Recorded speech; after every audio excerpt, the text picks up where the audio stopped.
नमस्कार, स्वागत है आप सभी का डीडी न्यूज में। आपके साथ इस वक्त के समाचार लेकर हाजिर हूं मैं संध्या शर्मा। आइए बुलेटिन की शुरुआत करते हैं प्रमुख खबरों के साथ।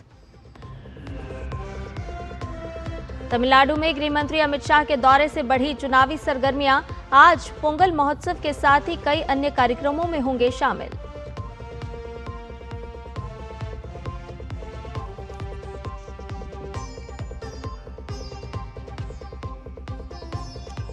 गोवा में आज समुद्र प्रताप का जलावतरण। रक्षा मंत्री राजनाथ सिंह कार्यक्रम में उपस्थित। उन्नत तकनीक और सेंसर से लैस है अत्याधुनिक स्वदेशी पोत।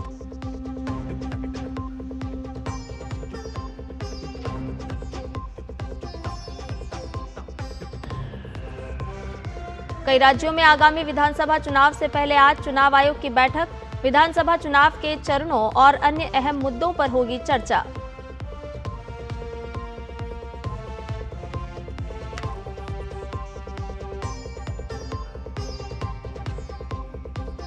ईरान को अमेरिकी राष्ट्रपति डोनाल्ड ट्रंप की चेतावनी। कहा, प्रदर्शनकारियों पर बल प्रयोग बर्दाश्त नहीं। उल्लंघन करने पर जोरदार हमले की धमकी।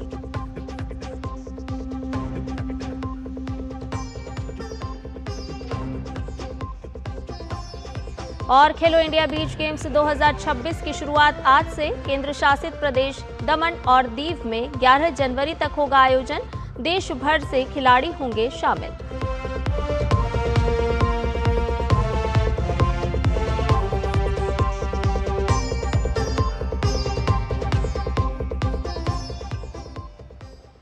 सभी खबरें विस्तार के साथ। प्रधानमंत्री नरेंद्र मोदी ने सोमनाथ मंदिर पर हुए आक्रमण के 1000 साल पूरे होने पर एक्स पर पोस्ट किया है। पीएम मोदी ने लिखा है कि जय सोमनाथ।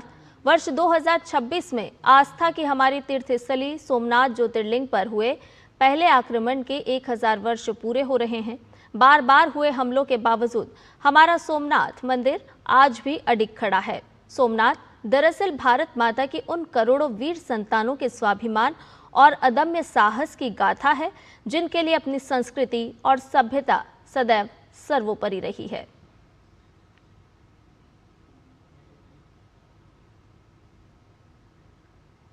इस पोस्ट में प्रधानमंत्री नरेंद्र मोदी ने तस्वीरों के साथ एक लेख भी साझा किया है। लेख में प्रधानमंत्री नरेंद्र मोदी ने लिखा है कि सोमनाथ, ये शब्द सुनते ही हमारे मन और हृदय में गर्व और आस्था की भावना भर जाती है। दुर्भाग्यवश यही सोमनाथ विदेशी आक्रमणकारियों का निशाना बना। महान तीर्थ पर हुए पहले आक्रमण के 1000 वर्ष पूरे हो रहे हैं। प्रधानमंत्री ने आक्रमण को लेकर आगे लिखा है कि यह ऐसा दुख है जिसकी पीड़ा इतने समय बाद भी महसूस होती है। 1000 वर्ष बाद आज भी ये मंदिर पूरे गौरव के साथ खड़ा है। सोमनाथ की गाथा भारत माता की करोड़ों संतानों के स्वाभिमान की गाथा है। इसके लिए महान पुरुष और महिलाओं ने रक्षा के लिए सर्वोच्च बलिदान दिया।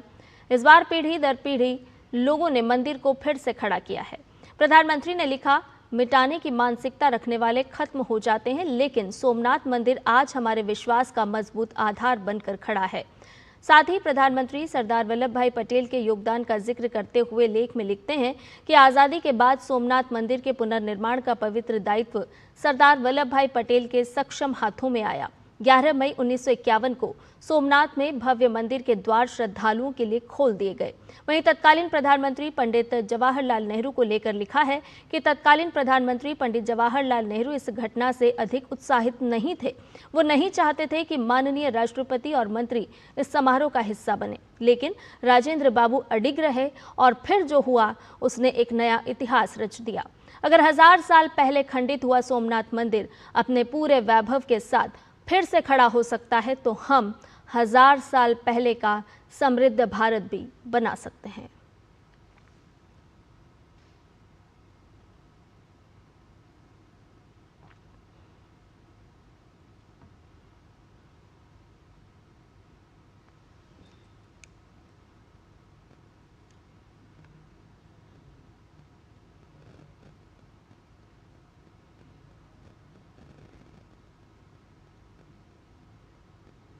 और आइए आपको दिखाते हैं सोमनाथ मंदिर पर आधारित एक विशेष वीडियो।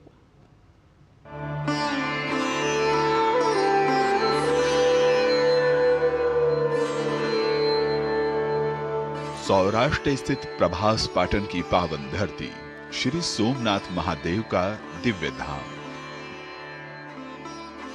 जो है 12 ज्योतिर्लिंगों में प्रथम। सदियों से प्रभास तीर्थ भगवान सोमेश्वर के भक्तों की अटूट आस्था का केंद्र है।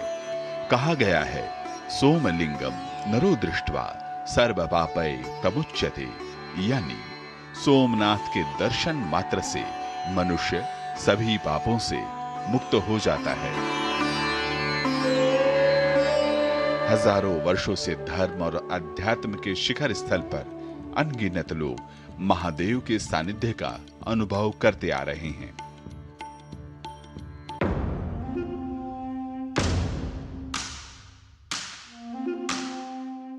लेकिन काल चक्र में वो तारीखें भी दर्ज हैं जब इस पवित्र तीर्थ का विध्वंस करने के लिए कुटिल आक्रांताओं ने दमनकारी प्रयास किए।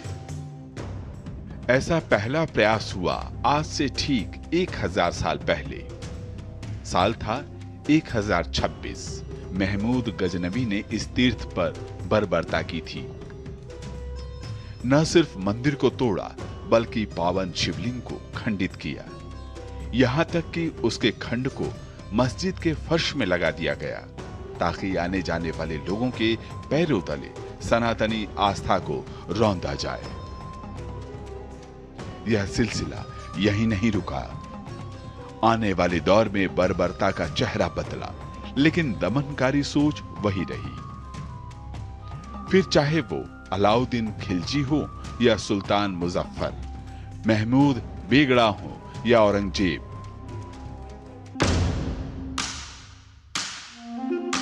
दमन का यह अध्याय बार बार दोहराया गया।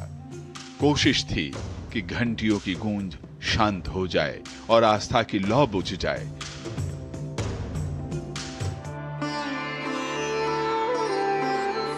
लेकिन भगवान शिव के भक्तों को भला कौन सी हुकूमत डरा सकती थी। अपने आराध्य के लिए अनगिनत सनातनियों ने अथक संघर्ष किया। हजारों लोगों ने अपना खून बहाया ताकि भगवान सोमेश्वर का यह तीर्थ क्षेत्र सदैव लोगों के जीवन को आलोकित करता रहे। और यही तो सनातन की चिर निरंतरता है, जहां आस्था सीमाओं से परे है, जो लोगों के हृदय में और रगों में समाहित है, जहां हर श्वास महादेव से जुड़ी है, हर स्मृति महाकाल में एकाकार है। यही तो संस्कार है जो गंगा के मैदानों में, कावेरी के तट पर, नर्मदा की धारा में और गोदावरी के आंचल में विकसित हुई है। इसलिए हर उस विध्वंस के बाद जिसमें अस्तित्व मिटाने की हनक थी, लोगों की दृढ़ता हिमालय की तरह ऊंची होती गई। आज 1000 साल के बाद जब हम देखते हैं तो विध्वंस के उस दौर को नहीं बल्कि पुनर्निर्माण के उस निर्बाध श्रृंखला को याद करते हैं, जिसमें अहिल्याबाई होलकर से लेकर सरदार पटेल तक का योगदान अविस्मरणीय रहा है। जो क्रूरता की तलवारों पर भगवान शिव के त्रिशूल और कोटि कोटि भक्तों की अटूट श्रद्धा का जय घोष है। यह भी संयोग है कि यह साल वर्तमान सोमनाथ मंदिर के पुनर्निर्माण के 75 साल का भी वर्ष है। बीते 11.5 वर्षों में मोदी जी के नेतृत्व में मंदिर परिसर और श्रद्धालुओं के लिए सुविधाओं का लगातार विस्तार हुआ है, जो श्री सोमनाथ धाम की लगातार दिव्य होती आभा का प्रतीक है। इस अटूट आस्था और अदम्य विश्वास के 1000 वर्ष पूर्ण होने पर आज पूरा भारतवर्ष सोमनाथ स्वाभिमान पर्व मना रहा है। भूलना नहीं है, झुकना नहीं है, रुकना नहीं है। यह भारत की अडिग आस्था की प्रतिध्वनि है। श्री सोमनाथ महादेव की कृपा से आज जब देश विकसित भारत के संकल्प को लेकर आगे बढ़ रहा है, तो यह तीर्थ हमें प्रेरणा देता है कि बाधाएं कितनी भी बड़ी हों, उससे काफी बड़ा हमारा हौसला है। जय श्री सोमनाथ। रुक करते अगली खबर का। गृह मंत्री अमित शाह के तमिलनाडु दौरे का आज दूसरा दिन है। इस दौरान अमित शाह कई कार्यक्रमों में शिरकत करेंगे। अमित शाह तिरुचिरापल्ली में अरुलमिगु अरंगनाथ स्वामी मंदिर में दर्शन पूजन करेंगे और फिर पोंगल फेस्टिवल में शिरकत करने वाले हैं। इससे पहले दौरे के पहले दिन अमित शाह ने तिरुचिरापल्ली के पुदुकोट्टई में बीजेपी प्रदेश अध्यक्ष नयनार नागेंद्रन के राज्यव्यापी राजनीतिक अभियान के समापन समारोह को संबोधित किया था।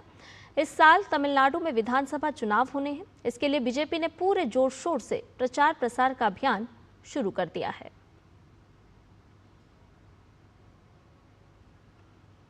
पश्चिम बंगाल विधानसभा चुनाव से पहले नंदीग्राम में जीत के साथ भाजपा ने नए साल में अपना खाता खोल लिया है।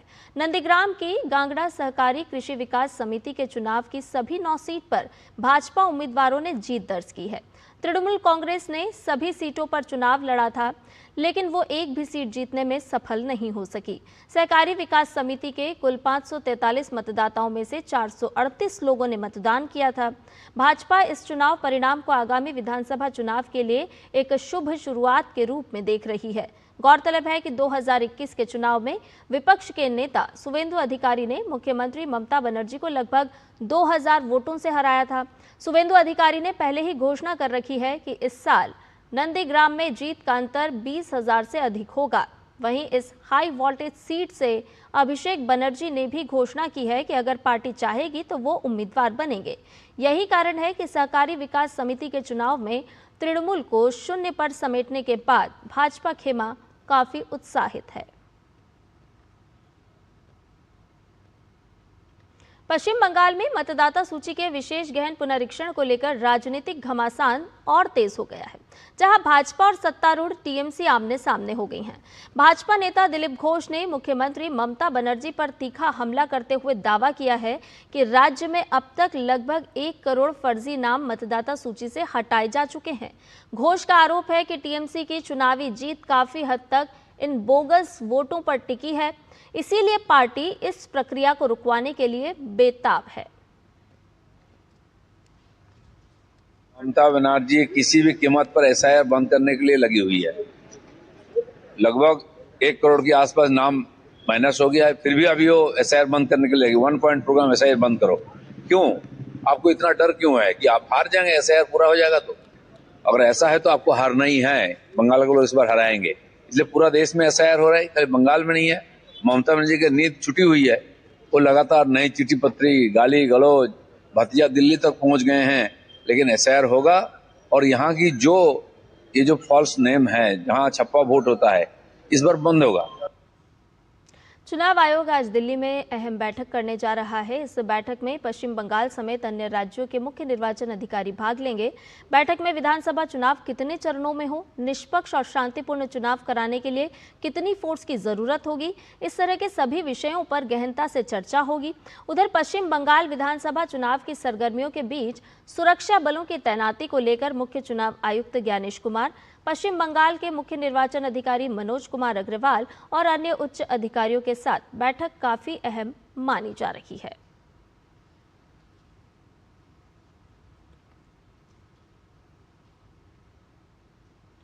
और इस खबर पर ज्यादा जानकारी के साथ सौरभ दत्ता हमारे संवाददाता हमारे साथ जुड़ गए हैं, जो लगातार हमें अपडेट साझा कर रहे हैं। सौरभ, सबसे पहले तो यही बताइए कि एसआईआर की प्रक्रिया जिस तरह से लगातार आगे बढ़ती हुई हम देख रहे हैं, उस बीच राजनीतिक घमासान भी तेज होता जा रहा है। अभी अपने दर्शकों को हमने एक बाइट भी सुनवाई दिलीप घोष की, जिसमें उन्होंने साफ तौर पर कहा कि 1 करोड़ मतदाता सूची से बाहर हुए हैं और यही वजह है कि ममता बनर्जी लगातार एसआईआर में रोड़ा अटका रही हैं। है कि जब से एसआईआर शुरू हुआ है बंगाल में, तब से आप इन्फॉर्मेशन फॉर्म डिस्ट्रीब्यूशन बोलिए या फिर ड्राफ्ट लिस्ट का पब्लिकेशन बोलिए और अभी सुनवाई का प्रोसेस, इन सारे बातों को लेकर टीएमसी कहीं ना कोई पॉइंट को लेकर विरोध में है।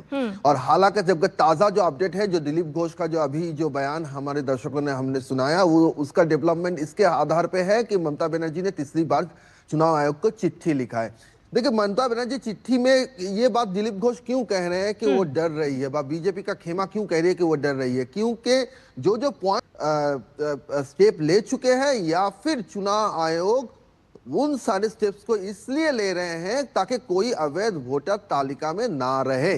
जी। पहले हालांकि क्या बात है कि वो कह रहे हैं कि बुजुर्ग लोग को लाया जा रहा है, तो बुजुर्ग लोग को तो कौन लाया जा रहा है, हम दिखा रहे हैं हमारे दर्शकों को। और बुजुर्ग लोग को आने की जरूरत नहीं, वो तो चुनाव आयोग ने साफ कर दिया है। दो नोटिफिकेशन जारी से सब बात को लेकर उन्होंने साफ तरीके से ये मैसेज दे दिया है। दूसरी बात, वो कह रहे हैं कि उनके जो डिसेंट्रलाइजेशन होना चाहिए हियरिंग सेंटर्स के, यानी उनका कहने का मतलब ये है कि एक जगह पे जो जियोग्राफिकल जो बैरियर्स होते हैं, जियोग्राफिकल जो प्रॉब्लम्स होते हैं, जानवान की प्रॉब्लम्स होती है, इसके लिए हियरिंग सेंटर्स को डिसेंट्रलाइज होना चाहिए। चुनाव आयोग ने हाल ही में वो भी कर दिया है। 12 जेलों में 160 सेंटर, सुनवाई सेंटर बनाए गए हैं।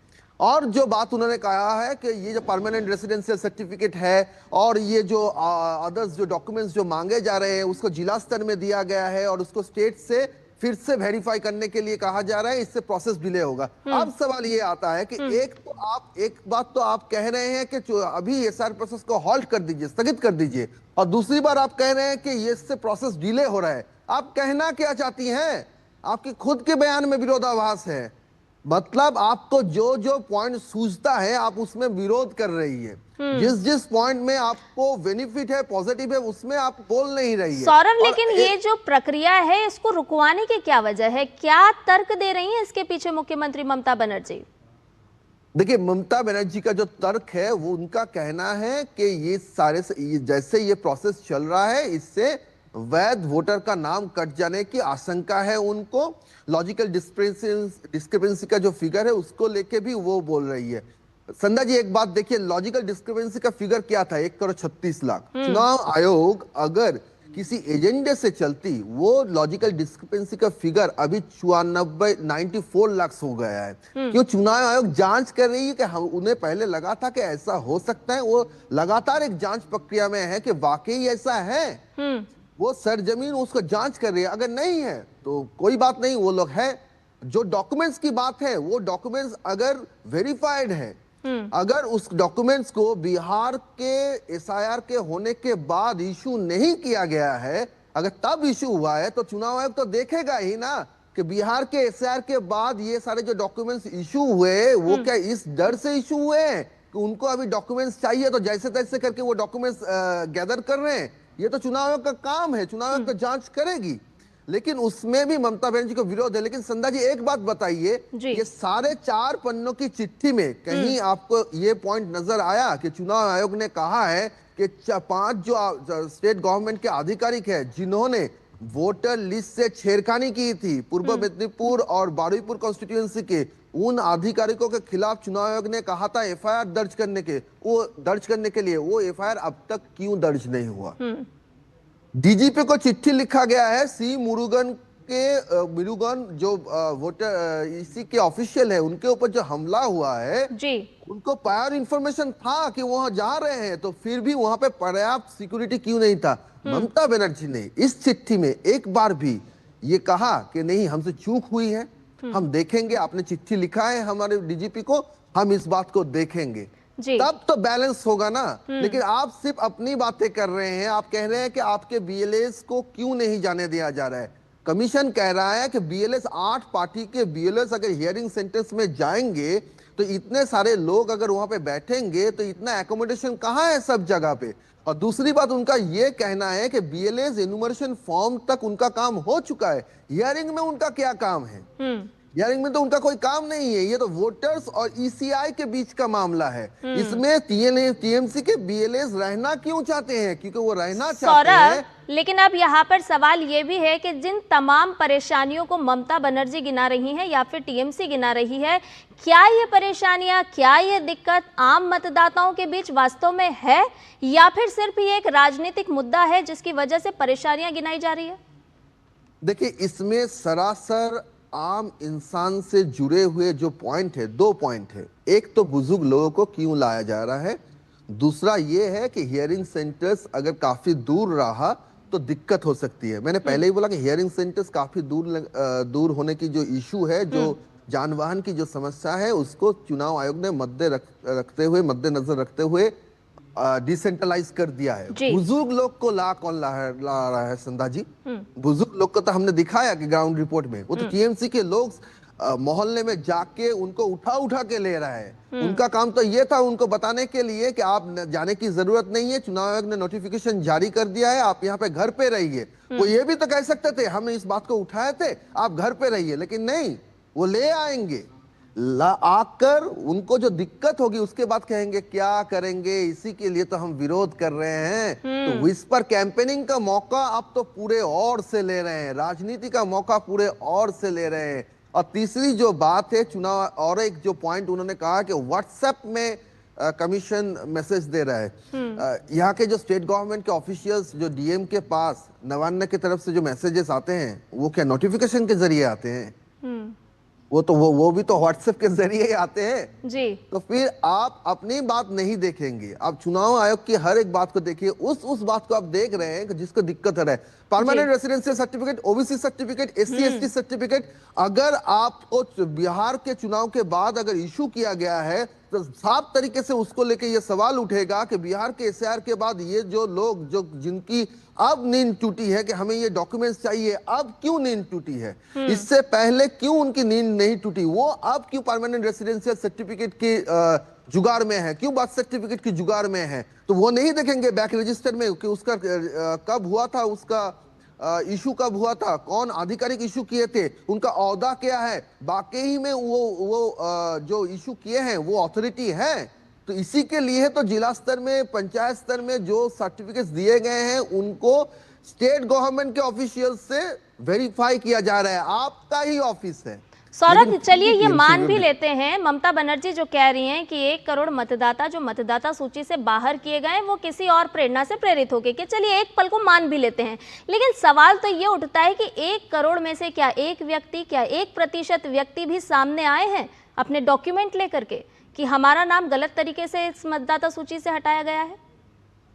देखिए, ड्राफ्ट लिस्ट में जिन लोगों का कहना है कि हमारे नाम गलत तरीके से काटा गया है, उसका गलत तरीका क्या है? गलत तरीका है उनका, एक होता है स्पेलिंग मिस्टेक्स हुआ है, स्पेलिंग मिस्टेक्स से वजह से मिसमैच नहीं हुआ, कट गया है। दूसरी बात, चुनाव आयोग ने साफ किया है कि 2002 का बंगाल का जो ड्राफ्ट रोल था, जो वोटर्स रोल था, वो डिजिटलाइज नहीं था, वो हार्ड कॉपी में था। तो 23 साल पहले वाला जो हार्ड कॉपी है उसको डिजिटलाइज किया गया है, और इस डिजिटलाइज करते हुए ऐसा हुआ है टेक्निकल ग्लिच की वजह से कोई नाम छूट गया है।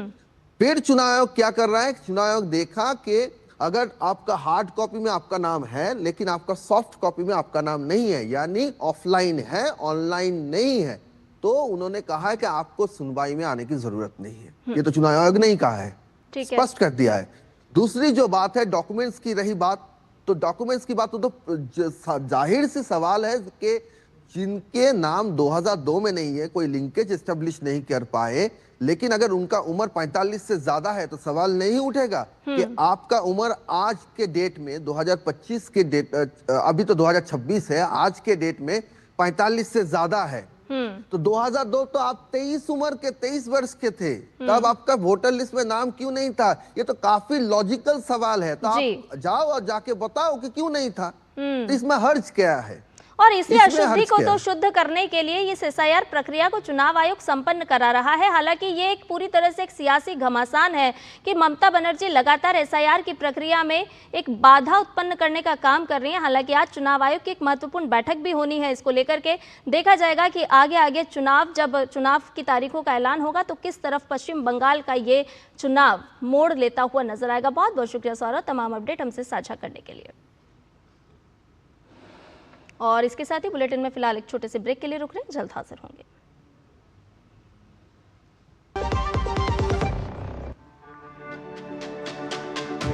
मेरी पसंद, मेरी पसंद, मेरी पसंद, मेरी पसंद, हमारी पसंद, हम सबकी पसंद। मजबूत देश का मजबूत सरिया हो गया स्टील।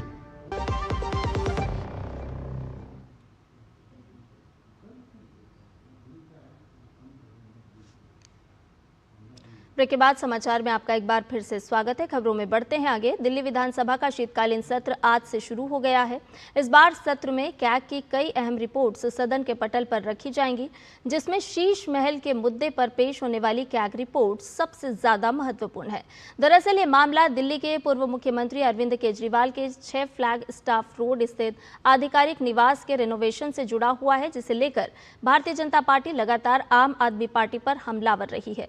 बीजेपी का आरोप है कि इसके आम आदमी पार्टी के तमाम विधायक वॉकआउट करे हैं यहां से, क्योंकि उनको जिस समय अभिभाषण को सुनना था, जिस समय उपराज्यपाल के स्पीच को सुनना था, जिस वक्त वहां पर मौजूद रहना था, उस वक्त वो वहां से वॉकआउट कर गए हैं। और सिर्फ वजह उन्होंने एक बताई है कि दिल्ली में प्रदूषण के मद्देनजर यहां से वो लोग वॉकआउट किए हैं। अब आप एक बात समझिए कि इस पूरे सत्र के दौरान खुद दिल्ली सरकार प्रदूषण के मसले पर एक प्रस्ताव लेकर आ रही है, जिस पर खुले मंच पर सार्वजनिक तौर पर चर्चा होगी, यानी कि पक्ष और विपक्ष दोनों विधायकों को मौका दिया जाना है। लेकिन उससे ही पहले आप प्रदूषण का बहाना बनाकर अगर विधानसभा से वॉकआउट कर जाते हैं तो फिर ये मैसेज साफ है कि आप कितने संजीदा हैं। आप दिल्ली सरकार और तमाम दिल्ली वासियों को जो पैसा है, उनकी मेहनत की जो कमाई है, जिससे आप समझिए कि विधानसभा सत्र आप समझिए जब चलता है तो अच्छा खासा खर्चा भी होता है, जनहित के मुद्दे उठाए जाते हैं। लेकिन उससे ही पहले यहां पर आम आदमी पार्टी के विधायकों ने प्रदूषण के मुद्दे पे वॉकआउट वो कर गए हैं। यही वजह है कि दिल्ली सरकार अब लगातार हर एक मसले पर, हर एक मोर्चे पर लामबंद होती नजर आ रही है। इस सत्र में आपको शीश महल पर रिपोर्ट देखने के लिए मिलेगी। इसी तरीके से जो स्कूलों में क्लासरूम बनाए गए उसमें किस तरीके से गड़बड़ियां हुई हैं, गड़बड़ झाला हुआ है, घोटाला हुआ है, इस पर आपको बहुत कुछ देखने को मिलेगा। और इसके साथ ही मैं आपको बताऊं कि जो मोहल्ला क्लिनिक है, यानी कि मोहल्ला से लेकर हो हल्ला तक बहुत कुछ आपको यहां पर देखने को मिलेगा। अब आप समझिए कि लगातार दिल्ली सरकार हमेशा ये कहती रही कि हम गांव, गरीब, किसान और आम आदमी की बात करते हैं, लेकिन विपक्ष को उस बातों को सुनना चाहिए। अब आप एक बात समझिए कि अभी अंदर अभिभाषण चल रहा है। उपराज्यपाल विनय कुमार सक्सेना साफ ये बता रहे हैं कि कैसे 1 लाख करोड़ का जो बजट है दिल्ली वालों के लिए रखा गया है, जिसमें अंत्योदय से लगाकर और सर्वोदय तक हर एक पहलुओं का जिक्र किया गया है। हाँ, एक रूपरेखा, एक खाका बताया जा रहा है। जिस समय अपोजिशन को वहां पर मौजूद होना चाहिए था, वो बाहर पोजीशन लेकर डटे हुए हैं और कहीं ना कहीं अब आपको टकराव देखने के लिए मिल रहा है। लेकिन इतना समझना होगा कि जो 6 फ्लैग स्टाफ का जो जिन है वो बाहर आ रहा है, क्योंकि आपको पता है कि 70 से 80 करोड़ रुपए एक प्यारे प्यारे और न्यारे बंगले को बनाने के लिए, उसके रेनोवेशन पर अगर खर्च किए जाते हैं तो ये जनता के गाढ़े खून पसीने की कमाई है, जिसको कहीं ना कहीं पूर्ववर्ती सरकार के दौरान तत्कालीन मुख्यमंत्री अरविंद केजरीवाल के रहने के लिए, उनके ऐशो आराम के लिए उस पर खर्च किया गया था, जिस पर कैग की रिपोर्ट आ रही है इसी सत्र में। और इन 4 दिवसीय जो ये सत्र है ये बताएगा कि आप किस तरीके से कैग की रिपोर्ट सार्वजनिक जब होगी, पटल पर रखी जाएगी, तो ये बताएगा कि शीश महल के रिनोवेशन में कितना घपला हुआ है, कितना घोटाला हुआ है। और इससे पहले आबकारी नीति में किस तरीके से 2000 करोड़ रुपए की चपत दिल्ली को लग चुकी है, दिल्ली के खजाने को लग चुकी है। ये तो पहले ही हम पिछले सत्र में देख चुके हैं। तो पहले आबकारी नीति, उसके बाद फिर बंगले का रेनोवेशन का काम, उसके बाद स्कूल, उसके बाद मोहल्ला क्लिनिक, और उसके अलावा तमाम जैसे फांसी घर हो गया, विज्ञापन नीति हो गई। ये तमाम ऐसी चीजें हैं जिस पर आपको सत्र के दौरान इस सदन के अंदर पक्ष और विपक्ष आपस में टकराते हुए दिखाई पड़ेंगे। मोहित, बनाया था शीश महल, लेकिन कैग रिपोर्ट के माध्यम से जब आईना दिखाया जा रहा है तो विपक्ष वॉकआउट कर रहा है। क्या वाकई प्रदूषण के मुद्दे की वजह से वॉकआउट किया गया है, या फिर इस आईने में अपनी शक्ल देखना नहीं चाहती है आम आदमी पार्टी, ये माना जाए? क्योंकि प्रदूषित तो सरकार रही थी, ये भी हमने देखा है। बिल्कुल आप सही कह रही हैं। ऐसा तो है नहीं कि प्रदूषण का मुद्दा सिर्फ महज 10 महीनों का ही है। 10 महीनों में जैसे ही दिल्ली की सरकार चेंज होती है, परिवर्तित होती है, उसमें तमाम चीजों में, प्रदूषण में आप देख रहे हैं कि इजाफा होना शुरू हो जाए, ऐसा तो नहीं है। ये पिछले 9-10 साल की समस्या है, या इनफैक्ट उससे पहले की समस्या है। तो खुद मंत्री मनजिंदर सिंह सिरसा कह रहे हैं कि हम पिछले 9-10 महीनों में हमने प्रदूषण पर काफी हद तक विजय पाई है, हम काम कर रहे हैं। लेकिन पिछले 10 महीने में के ऊपर आप 10 साल का ठिकाना फाइल अगर फोड़ देंगे तो कहीं से ये लाजिम नहीं है, ये सही नहीं है। यही वजह है कि अब अरविंद केजरीवाल के पुराने जो उनके कार्यकाल रहे हैं, पुराने तमाम वर्षों का 10 वर्षों का ये जो पूरा चिट्ठा है उसको खोला जा रहा है। अब आप एक बात समझिए कि प्रदूषण तो एक बहाना है, दरअसल उनको वर्कआउट करके ये दिखाना है कि अगर शीश महल का मुद्दा सामने आता है, शीश महल का जिन्न खुलता है।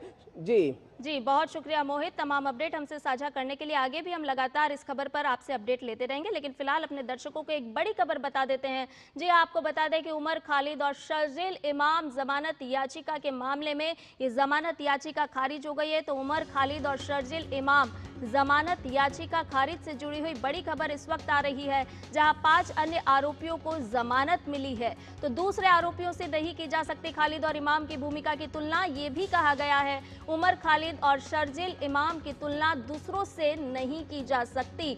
अधिक जानकारी के साथ हमारे संवाददाता भी हमारे साथ इस खबर पर जुड़ेंगे, लेकिन आपको बता दें कि उमर खालिद और शर्जील इमाम जमानत याचिका खारिज हो गई है। 5 अन्य आरोपियों को जमानत मिली है और इसके साथ साथ कई महत्वपूर्ण टिप्पणियां भी की गई है। ज्यादा अपडेट ले लेते हैं, हमारे संवाददाता विकास सारथी हमारे साथ फोन लाइन पर जुड़े हुए हैं। विकास, क्या कुछ अपडेट इस पूरे मामले को लेकर के आप देंगे? लंबे समय से इंतजार किया जा रहा था इस मामले की सुनवाई को लेकर के, और आज क्या कुछ कोर्ट की तरफ से कहा गया है? देने से इनकार कर दिया था। आज सुप्रीम कोर्ट ने अपने आदेश में साफ किया है कि इन 7 आरोपियों की तुलना नहीं की जा सकती, हर एक का मामला अलग है। खासतौर से उमर खालिद और शर्जील इमाम की जो भूमिका है, जो कि अभियोजन पक्ष ने जो भी बातें कोर्ट में कही हैं, वो डिस्टिंक्ट है, वो बिल्कुल अलग है। और ऐसे में उनके मामले में कोर्ट को नहीं लगता कि लंबे समय से पेंडिंग ट्रायल या अन्य कारणों से उनको किसी तरह की रियायत दी जा सकती है या उन्हें जमानत मिलनी चाहिए। इसीलिए इन दोनों को सुप्रीम कोर्ट ने अलग कैटेगरी में रखते हुए इनकी जमानत याचिका खारिज कर दी है।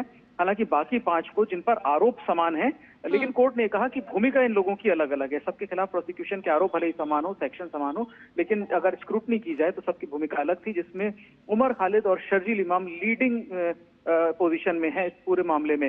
हालांकि कोर्ट ने यह भी कहा कि अगर 1 साल तक प्रोसिक्यूशन अपने विटनेसेस कंप्लीट नहीं कर पाता, यानी ट्रायल में अगर और डिले होता है और अभियोजन पक्ष के जो भी गवाह हैं उनकी गवाही पूरी नहीं हो पाती है, तो दोबारा से उमर खालिद और शर्जील इमाम निचली अदालत में एक बार फिर डिले के आधार पर या किसी भी आधार पर जो उस वक्त उचित उनको लगे दोबारा जमानत याचिका दाखिल कर सकते हैं। लेकिन फिलहाल कोर्ट से उनको आज बड़ा झटका लगा है। इससे पहले आपने देखा होगा कि ट्रायल कोर्ट, हाई कोर्ट जमानत याचिकाएं खारिज कर चुके थे। तो अब ये स्पष्ट है कि जब तक अभियोजन पक्ष के गवाह पूरे नहीं हो जाते, या कहीं कि कम से कम 1 साल तक, तो ऐसा लगता है कि उमर खालिद और शर्जील इमाम के बाहर आने की संभावना अब खत्म हो चुकी है। दूसरे जो आरोपी हैं, 5 आरोपी, उनको भी कोर्ट ने जमानत देते हुए जो कड़ी शर्तें होती हैं ऐसे मामलों में, यूएपीए के मामलों में, वो लागू होंगी। डिटेल ऑर्डर जब आ जाएगा तो और स्पष्ट हो जाएगा कि क्या क्या है वो शर्तें। आमतौर पर वही शर्तें होती हैं कि पासपोर्ट सरेंडर करेंगे, समय समय पर जो भी उनका लोकेशन पे पुलिस थाना होगा वहां पर हाजिरी देंगे, बिना बताए स्टेशन नहीं छोड़ेंगे। तो ये सारी जो शर्तें होती हैं वो उन 5 आरोपियों पर लागू होंगी। लेकिन उमर खालिद और शर्जील इमाम को अभी जेल में ही वक्त काटना होगा। आज के इस आदेश से साफ हो गया। देखिए, जिन दोनों लोगों की, उमर खालिद और शर्जील इमाम की जो याचिका खारिज की गई है, क्या अब इनके पास कोई अगला पड़ाव सामने आता है कि किस तरह से अब ये अपनी याचिका के लिए कहां गुजारिश कर पाएंगे? देखिए, सुप्रीम कोर्ट के बाद जिन ग्राउंड्स पर ये आए थे, जिन बातों को ये कह रहे थे कि डिले, बहुत लंबे समय से डिले, ट्रायल में डिले है और अभी बहुत सारे गवाहों की बयान रिकॉर्ड किए जाने हैं, ये सारी दलीलों पर तो याचिका अब आगे एंटरटेन नहीं हो सकती। सुप्रीम कोर्ट सबसे बड़ी अदालत है, उसने स्पष्ट कर दिया, ये कहा कि जो डिले है वो अनजस्टिफाइड नहीं कहा जा सकता। ये स्पेशल एक्ट है, जो यूएपीए एक विशेष कानून है आतंकवाद से लड़ने के लिए, और इसमें जो प्रावधान किए गए हैं, खासतौर से कड़ी जमानत की जो कड़ी शर्तें हैं, उनका जो प्रावधान है वो संसद ने सोच समझकर उसमें रखा है।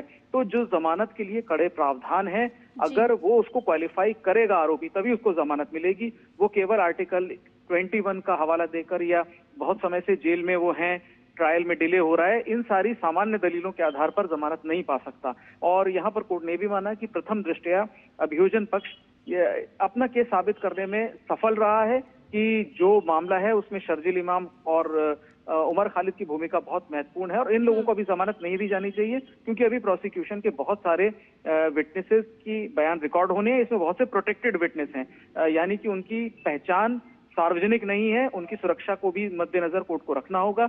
ये बात लगातार अभियोजन पक्ष ने कही थी और इसी के चलते आज इन सारी दलीलों को कोर्ट ने स्वीकार किया।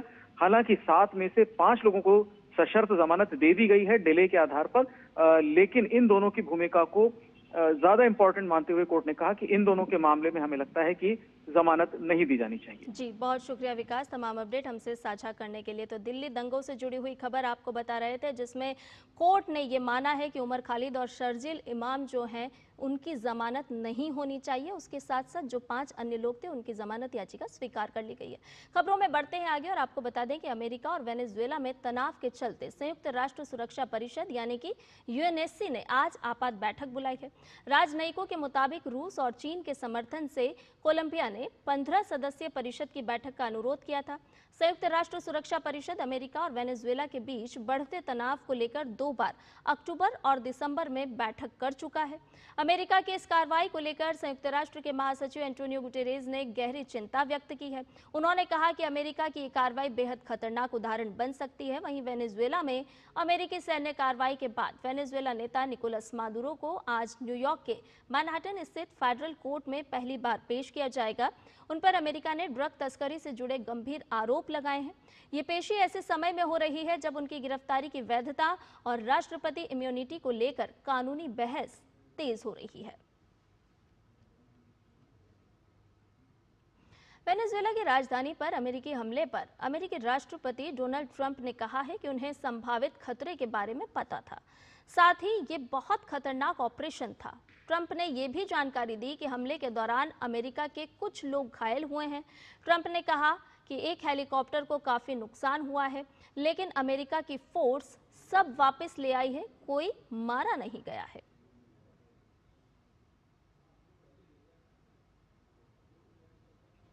इसके साथ ही अमेरिकी राष्ट्रपति डोनाल्ड ट्रंप ने ईरान को लेकर कहा है कि अमेरिका इस पर बहुत करीब से नजर बनाए हुए है। अगर वो पहले की तरह लोगों को मारना शुरू करते हैं तो अमेरिका उन्हें बहुत जोरदार जवाब देगा।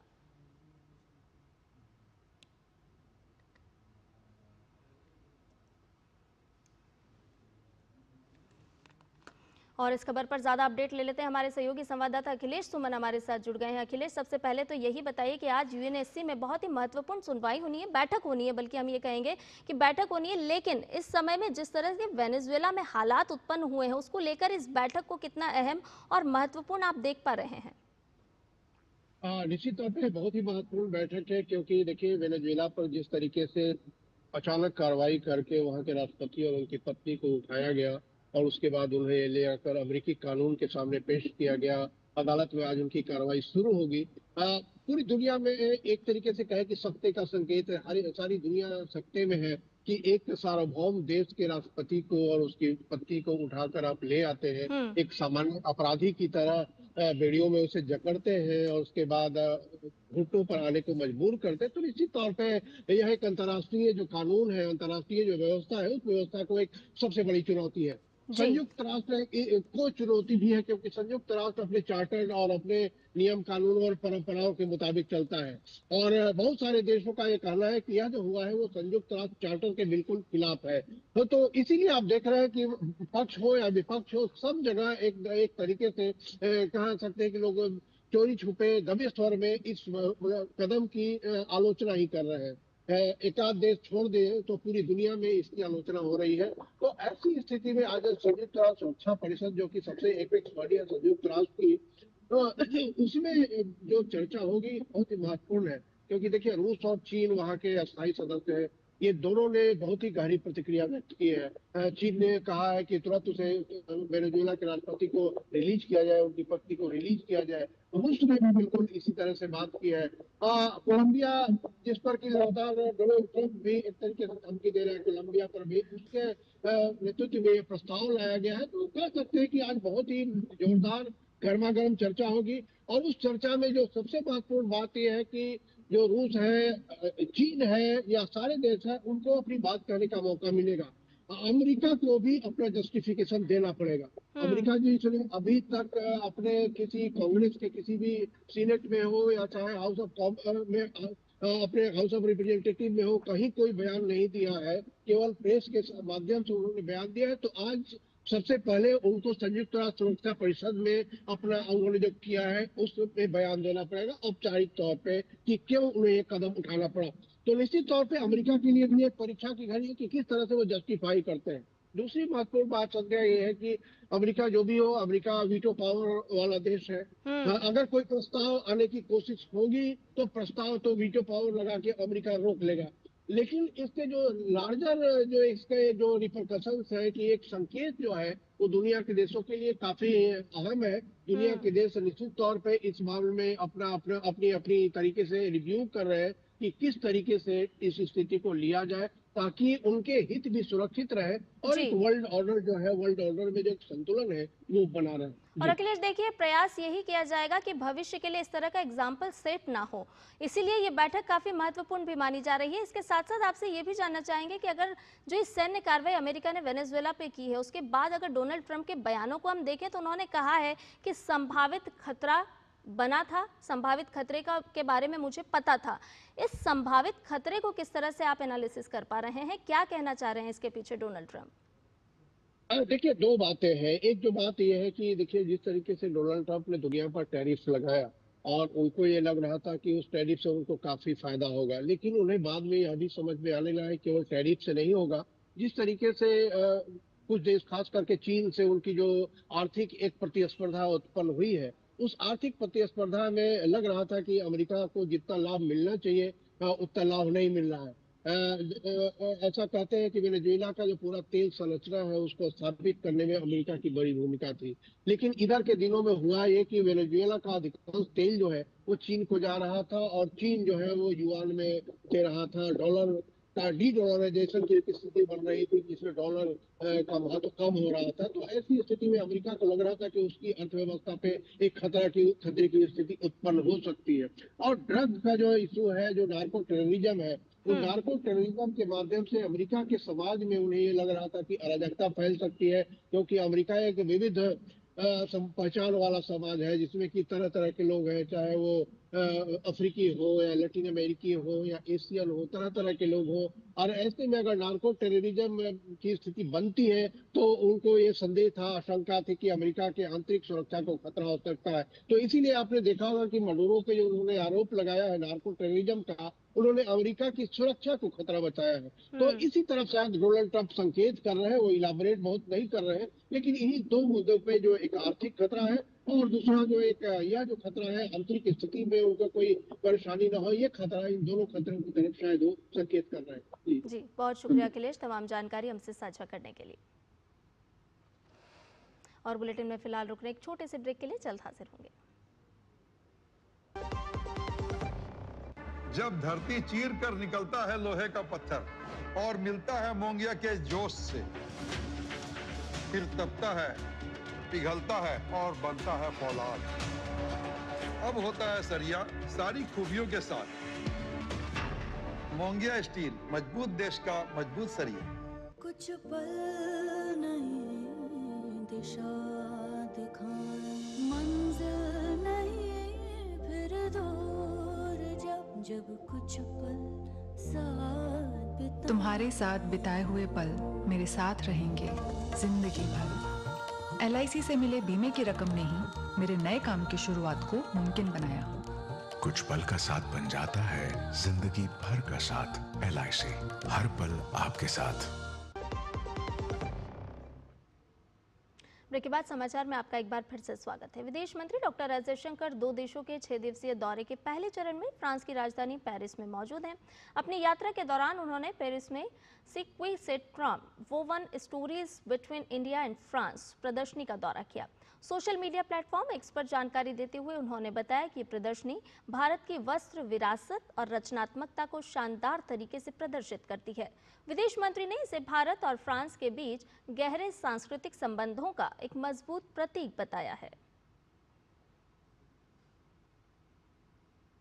उत्तर और पूर्व भारत में कड़ाके की ठंड, घने कोहरे और शीतलहर का दौर जारी है। दृश्यता कम होने और सर्दी के कारण जनजीवन प्रभावित है। हरियाणा, चंडीगढ़, पंजाब, उत्तर प्रदेश, बिहार, ओडिशा, गंगा के मैदानी इलाके, पश्चिमी बंगाल, झारखंड और छत्तीसगढ़ के कुछ हिस्सों में घने कोहरे से यातायात व्यवस्था भी प्रभावित है। इधर मौसम विभाग ने उत्तर पूर्वी भारत, पश्चिम बंगाल में हिमालय के निचले क्षेत्रों और जम्मू में अगले 2 दिनों तक घना कोहरा छाए रहने का अनुमान लगाया है। वहीं हिमाचल प्रदेश और उत्तराखंड में भी अगले कुछ दिनों तक यही स्थिति बने रहने का अनुमान है, जबकि पंजाब, हरियाणा, चंडीगढ़ और दिल्ली में अगले कुछ दिनों तक शीतलहर चलने का अनुमान व्यक्त किया गया है। इसके अलावा मध्य और पूर्वी भारत में अगले 3 दिन में न्यूनतम तापमान में 2 से 4 डिग्री सेल्सियस की गिरावट की संभावना भी जताई गई है। तो पंजाब, हरियाणा, चंडीगढ़ में मौसम का हाल आपको बता रहे हैं। मध्य और पूर्वी भारत में न्यूनतम तापमान में गिरावट दर्ज की गई है। पूरे उत्तर पूर्व भारत की बात करें तो कड़कड़ाती ठंड का प्रभाव देखने को मिल रहा है। पश्चिम बंगाल में हिमालय के निचले क्षेत्रों में 2 दिनों तक कोहरे का साया रहेगा, मौसम विभाग ने अनुमान व्यक्त किया है। और वहीं कड़ाके की ठंड के बीच मौसम विभाग ने अगले कुछ दिनों में उत्तर भारत के पहाड़ी क्षेत्रों जैसे कश्मीर, हिमाचल और उत्तराखंड में हल्की बारिश या बर्फबारी का पूर्वानुमान भी लगाया है। मौसम विभाग के अनुसार आज और कल उत्तरी और मध्य कश्मीर के ऊंचे इलाकों और हिमाचल प्रदेश में कुछ स्थानों पर हल्की बारिश या बर्फबारी हो सकती है। वहीं आज और कल उत्तराखंड में कुछ स्थानों पर पाला पड़ने का अनुमान लगाया गया है। चलते हैं पर्यटन नगरी मनाली, क्योंकि नए साल पर सैलानियों की आमद में लगातार यहां पर इजाफा हो रहा है। कुल्लू जिले के विभिन्न पर्यटन स्थलों पर नववर्ष पर करीब 80,000 सैलानियों ने दस्तक दी और पर्यटकों के आने का सिलसिला अभी भी बदस्तूर जारी है। बर्फबारी का दीदार करने के लिए पर्यटक सोलंग नाला से अटल टनल होते हुए लाहौल स्पीति का रुख कर रहे हैं। वहीं कुल्लू में रिवर राफ्टिंग और पैराग्लाइडिंग पॉइंट पर साहसिक खेलों का भी लुत्फ उठाया जा रहा है। पर्यटकों का कहना है कि कुल्लू मनाली की वादियां उन्हें काफी पसंद आ रही है। उन्होंने ये भी कहा कि वो मनाली में बर्फबारी की उम्मीद लेकर आए थे, हालांकि बर्फबारी न होने से वो थोड़े से निराश हुए। वहीं प्रशासन द्वारा सोलंग नाला से सुबह 10 बजे के बाद वाहनों को अटल टनल होते हुए लाहौल भेजने के साथ ही दोपहर 3 बजे के बाद उन्हें वापस मनाली की ओर रवाना किया जा रहा है, ताकि सड़क पर जमी बर्फ के चलते उन्हें किसी भी तरह की दिक्कतों का सामना न करना पड़े। मनाली का वातावरण बहुत ही खूबसूरत है और ठंड भी कोई विशेष अभी है नहीं। नागपुर से तो बहुत बेटर है, नागपुर बहुत गर्म रहता है हमारा महाराष्ट्र में, लेकिन यहाँ बहुत अच्छा लग रहा है। अटल टनल गए जो हमारे पैकेज में नहीं था, उसके आगे गए, फिर हम उसके बाद में हमटा पास करके आए। हमटा पास तो बहुत ज्यादा ब्यूटीफुल व्यू है वहाँ पर। मनाली में आके हम अटल टनल गए, अटल टनल क्रॉस किए। अटल टनल क्रॉस करने वहाँ पे हमें पहला जो स्नोफॉल, जो सेकंड दिन का स्नोफॉल हमें देखने को मिला, काफी अच्छा। जो हमने पहली बार जो स्नोफॉल देखा, हमने लाइव देखा हमने अटल टनल के पास। शिमला के ऐतिहासिक रिज मैदान पर एमएसएमई फेस्ट 2026 देश और दुनिया में हिमाचल की संस्कृति और यहाँ के वासियों की रचनात्मकता की छटा बिखेर रहा है। उन सपनों की कहानी है जो नई सोच, मेहनत और हौसले से नए आसमान छूना चाहते हैं। देखिए ये खास रिपोर्ट।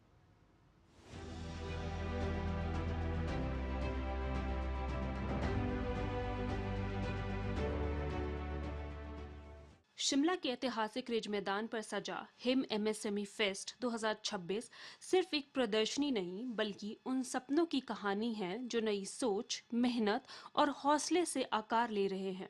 इन्हीं कहानियों में शामिल है शेल्पिन का बुनाई का स्टार्टअप। दुबई में एक हाई पेइंग जॉब छोड़कर उन्होंने उद्यमिता का रास्ता चुना।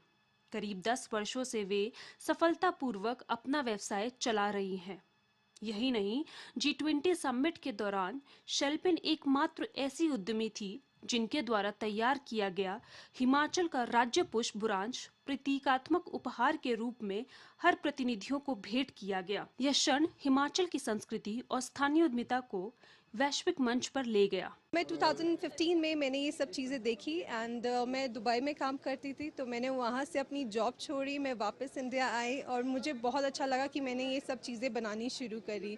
अब मैं हेमक्राफ्ट के साथ एमएसएमई के अंडर मैं textile of ministry of textiles का जो है, मैं उनकी एमसीपी हूँ और मैं यहाँ पे लोगों को पढ़ाती हूँ और उनको ये स्किल उनको भी देती हूँ, क्योंकि बहुत सारी लड़कियाँ हैं जो इंडिपेंडेंट होना चाहती हैं, कुछ अपना करना चाहती हैं, तो मैं उन लोगों को सिखाती हूँ और उनको पढ़ाती हूँ और वो मेरे साथ जुड़ के रहते हैं। वहीं केवल 25 साल की दो दोस्त अनन्या शर्मा और इशिता गुप्ता ने छोटे स्तर पर बेकरी व्यवसाय की शुरुआत की। घर से शुरू हुआ यह सफर आज स्वाद, गुणवत्ता और पहचान का प्रतीक बन चुका है। अनन्या जैसी युवा उद्यमी यह साबित कर रही है कि सही अवसर और मंच मिले तो पहाड़ों से भी बड़े ब्रांड खड़े हो सकते हैं। मुझे हमेशा से बेकिंग में इंटरेस्ट था, बट फिर 2020 में जब सबके पास टाइम था तब आई ट्राइड इट और मुझे सबको पसंद आया, तो मैंने सोचा कि मुझे ये करना चाहिए। ये एक्चुअली हुआ ऐसा स्टार्ट था कि बहुत मतलब हमने ट्राई करा था एक तरह से, और फिर लोगों को बहुत पसंद आने लगा क्योंकि क्वालिटी अच्छी है, फ्रेशली मेड है, और स्पेशली जो लोकल्स हैं, टूरिस्ट हैं, उनको बहुत ज़्यादा पसंद आने लगा। तो फिर ये चलता रहा, तो अब 2-2.5 साल 3 साल हो चुके हैं इस बिज़नेस को। यही नहीं, विंटर कार्निवल के बाद MSME फेस्ट पर्यटकों के लिए भी आकर्षण का केंद्र बना हुआ है, जहां लोग परंपरागत सिड्डू और कुल्हवी शॉल की ओर ज्यादा रुझान देखने को मिल रहा है। वहीं युवाओं को आधुनिक उत्पाद भी खूब भा रहे हैं। मैंने सिड्डू नहीं खाया कभी, वो मैं ट्राई जरूर करूंगी। यहाँ पे बहुत अच्छा लगा। हम अमृतसर से सीधा इधर ही आ रहे हैं और ये मेरी सिस्टर है, हम दोनों साथ ही आए हैं, तो बहुत अच्छा लग रहा है हमें यहाँ आके। देखते हैं क्या क्या है। अभी जस्ट शुरुआत करी थी हमने यहाँ पर, तो मेरे को तो बस जो ना वूलन है यहाँ का, शिमला का, ना कुल्लू का टाइप जैसे, उस पे मेरी अट्रैक्शन ज़्यादा, मैं उसको देखूंगी अच्छे से और कुछ बाय करके जाऊंगी। शिमला के ऐतिहासिक रिज मैदान में आज हिम MSME फेस्ट का आगाज हो चुका है। ये फेस्ट हिमाचल प्रदेश के स्थानीय कारीगरों, युवा स्टार्टअप और उद्यमियों के लिए एक साझा मंच प्रदान कर रहा है। ये न केवल लोगों को आत्मनिर्भर बना रहा है, बल्कि हिमाचल के स्टार्टअप्स को लोकल से ग्लोबल की ओर भी ले जा रहा है। कैमरा पर्सन राकेश कुमार के साथ रचना वर्मा, DD न्यूज़, शिमला।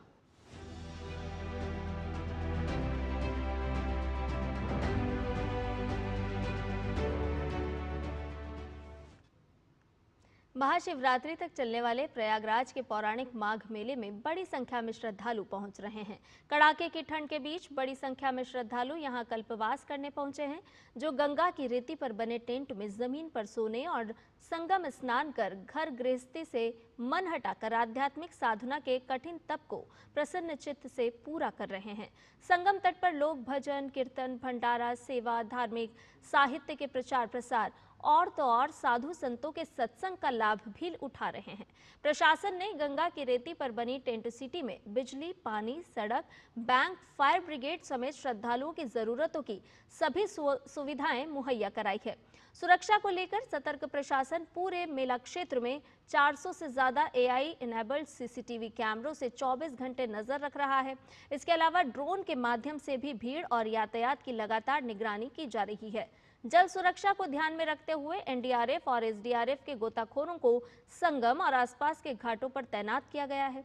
किसी भी अप्रिय घटना से निपटने के लिए ATS, बम डिस्पोजल स्क्वाड और अन्य सुरक्षा एजेंसियों की भी तैनाती की गई है। मेला क्षेत्र को लेकर कई सेक्टरों में बांटा गया है।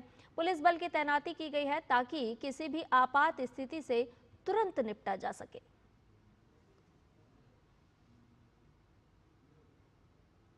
प्रधानमंत्री नरेंद्र मोदी ने सत्ता में आने के बाद लंबित परियोजनाओं के काम में तेजी लाने और उन्हें जल्द से जल्द पूरा करने के लिए प्रगति नाम से एक पहल की शुरुआत की। इसका मकसद था प्रोजेक्ट्स में देरी की वजहों का पता लगाकर उसका समाधान निकालना। इस पहल की 50 बैठकें हो चुकी हैं और 85 लाख करोड़ की 3300 से ज्यादा परियोजनाओं को जल्द पूरा किया गया है। प्रगति की ये पहल कैसे कमाल कर रही है, इसी पर हम एक सीरीज चला रहे हैं जिसका नाम है प्रगति 850, विकास को गति।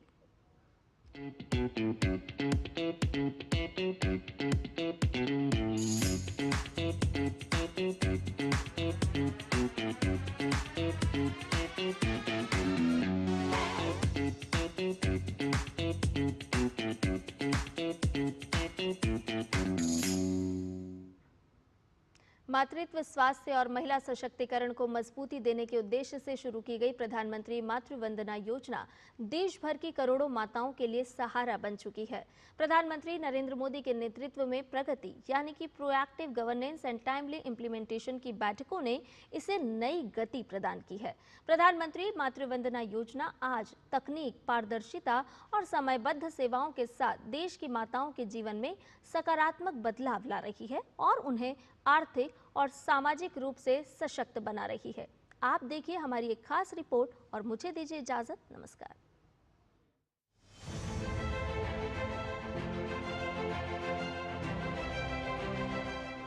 मातृत्व, स्वास्थ्य और महिला सशक्तिकरण की दिशा में प्रधानमंत्री मातृ वंदना योजना भारत सरकार की एक बेहद महत्वपूर्ण योजना है।